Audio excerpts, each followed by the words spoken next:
bakka haqti injire bakka dhugaan injire qaroomin injiru namni sammuun isaa gidiraan guutame qaroo ta'uu danda'u ofillee fayyadu biyyallee fayyadu ameet amanama wanni qaroominni kan argamu sammuu dhuwaa sammuu qulqulluu keessaa qaroominni baa beekumsi mad bakka haqti injire bareedummaan injiru jaamna bakka haqti injiraanne jagnummaan injiru jaan namni kan ofitti amantummaa qabaatu kan jagna ta'ee waan tokko irratti xiyyeeffatee hojjetu kanii kaayoo dhaabbateefillee of kennuu danda'u sammuu qulqulluu fi bakka haqti jirtu ofitti amantummaan jira ma'ee xamanama bakka haqti jirtu tokkummaan jira ma'ee xamanama kanaafuu tokkummaa kan arbisu maal wal amantii dhabuu wal sobuu wal shakkuu sammuun dharaan guutame dhugaa sin arguu rakkina sin arguu fala sin argu kanaaf bakka haqti hin jirre bakka dhugaan hin jirre qaroomin hin jiru namni sammuun isaa gidiraan guutame qaroo ta'uu hin danda'u. Gadaan waliigaltee fi tokkummaa uummata Oromoo ittihuu keessatti gahee erga qabaate nageenya Oromiyaa keessatti yeroo ammaa kana rakkoo ta'eefis falli waaraan sirna gadaatti deebi'uudha. Sirna gadaatti deebi'uuf ammoo kutaalee Oromiyaa iddoo hedduutti caasaan sirna gadaa diigamuun akkasumas laaffachuun rakkoo jabaa yookiin akka qormaatattis ilaalama. Kanaaf maaltu falaa irratti Duulaa Wayyeessaa barreessaa fi qorataa aadaa Leeniin Quuxoo bilbilaan dubbiseera akka taanutti dhiyaata.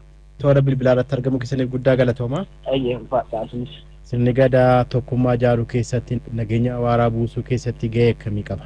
Wannumti gadaa jennu kun matumti isaatu nagaa jechuudha. Gaafuma waggoota kuma hedduun dura sirni kun tumamuu kaasee nagaa waaqa lafaa buusuuf nagaa sa'a namaa buusuuf nagaa uumamaa buusuuf tumame gadamtuyyuu matamti isaa nagaa wanni gadaadhaan hojjetamu hundumtuu waa'ee nagahaati waan nagahaati jiloonni faaroowwan adda addaa weedduuwwan adda addaa gadaa keessatti arginu hundumtuu waan nagahaa fi nageenyaatiin wal qabatu kanaaf gadaan matumti isaatu nagaha uumaa wajjin uumamni qabu tiksaa nagaa uumamni waliin qabu tiksa asii olis dalgas nagaha waaqa lafaa buusuu keessatti eebi uumaa akka hin dabne seerri uumaa akka hin dabne yoo dabes bakka takka deebi'u gochuu keessatti gahee guddaa qabaa jechuudha. Kanaaf gadaa wanni jennu kun waan nagahaaf nageenyaati jechuudha. Abbaa gadaa Gujii 75ffaa ta'uudhaan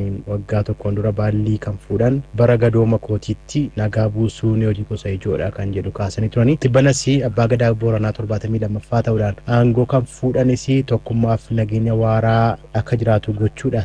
Gahee koo nan baadhaa yookiin hojii xiyyeeffannaa kootiin nan godhadha jedhanii haala kanaan haalli isaan ittiin waadaa uummata isaaniitiif galan jira. Dhimmoota kanneen isin akkamitti ilaaltan? Gadaan baallii karaa nagahaatiin walirraa fuutee waliif dabarsitii paartiin tokko yookiin gogeessi tokko miseensi tokko waggaa 8 biyya bulchee miseensa itti aanutti karaa nagahaatiin eebbaa fuudhee eebbaan dabarsa. Gaafa baallii walirraa fuudhan suni abbaan gadaa baallii harka turte biyya maaliin irraa fuute jedhee gaafata. Abbaa gadaa haarawaa dhufu maaliin si kenna lafa kiyya beektaa nama kiyya beektaa sa'a kiyya beektaa nami kiyya meeqa saani kiyya meeqa lafi kiyya haga eessaati jedhee daangaa hunda gaafata. Qophaa'ummaa isaa maaliin amanee si kenna maaliin bulchita biyya maaliin irraa fuudhuuf dhufte jedhee gaafata. Waan kaduraa sun hojjetin hanqina inni qabus kana bulcha kana kanaan sirraa fuudha kana kana qaba kana kana bare kana kanan qajeelcha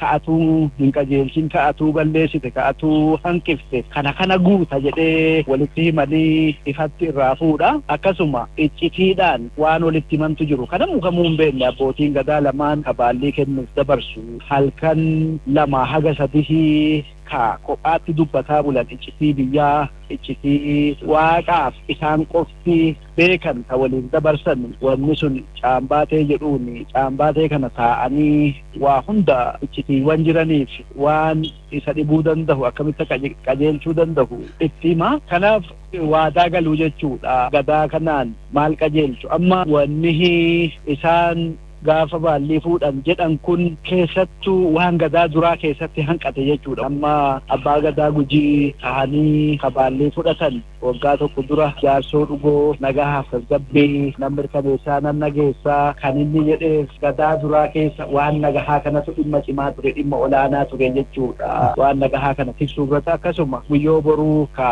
dheengadda baallii fuudhe waa'ee tokkummaa kaasuun isaa waan biyyatti hanqatu waan gadaa kaan keessa garaa nama nyaatu sun qajeelchuudha jechuudha. Kanaaf gadaan waan nagahaa waan tokkummaa waan waliigaltee hojjetaa. Egaa uumamumaan amalli gadaa, amalli miseensaa, amalli gogeessaa uumamumaan akka Oromoo dhugeeffatu gadaa waraanaattu jira, gadaa beelaattu jira, gadaa quufaattu jira, gadaa roobaattu jira. Kana laalanii kan jedhu jechuudha. Kanaaf gadaan amma 70 lammeessoo ka Booranaa ka Baallii fudhate kun durumarraa kaasee ogeessi isaa kun yookiin gadaan isaa kun keessattuu gosi amma Baallii fudhate Boorana keessaa Galaantuun kun milkii gaarii ka Booranni irraa qabu bara gosa Galaantuu kana keessaa namni bara aangootti dhufu tokkummaan ummataa, jaalalli ummataa, nageenyi ummataa, sa'aa namaan quufi ummataa bakkatti deebi'aa jedhamee dhugeeffatamaa.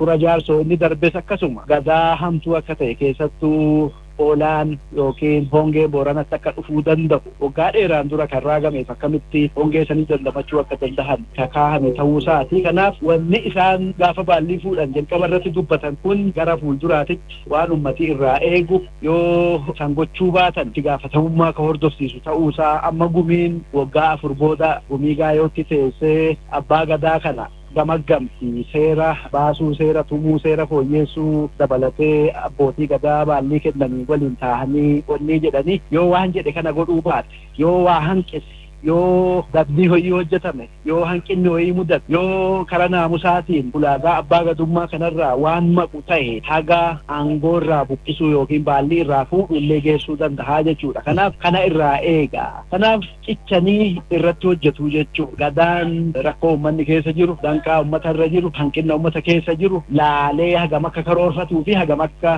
irratti hojjetu dhugaadhaa ka arginu tahaa jechuudha.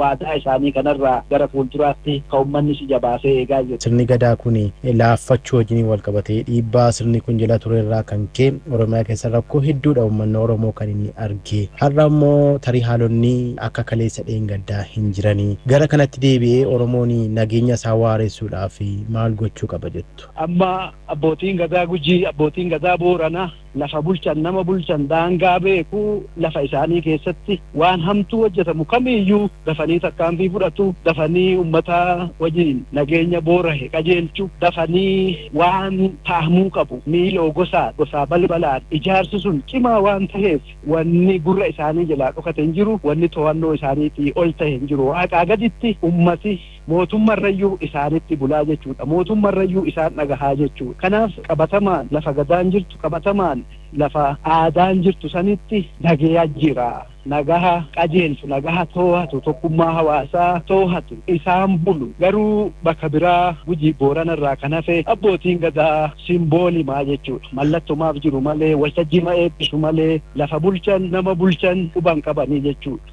Qe'ee isaanii keessatti gosaa miiloon balbalaa gosi quban qabanii jechuudha. Kana jechuun gadaatu lallaafatee jira jechuudha. Akkasuma Booranaaf Gujiirraa kaafe caasamti gadaa amma jiru caasaa mootummaa fakkaata. Abbaa gadaa gandaa, abbaa gadaa aanaa, abbaa gadaa magaalaa, abbaa gadaa godinaa jedhee deemaa jechuudha. Kun akka aadaatti hin jiru jechuudha. Jaarsa qe'ee, jaarsa ollaa, jaarsa warraa, jaarsa gosaa akkasuma abbaa gadaa jedhaa deema. Caasaan gadaa jechuudha.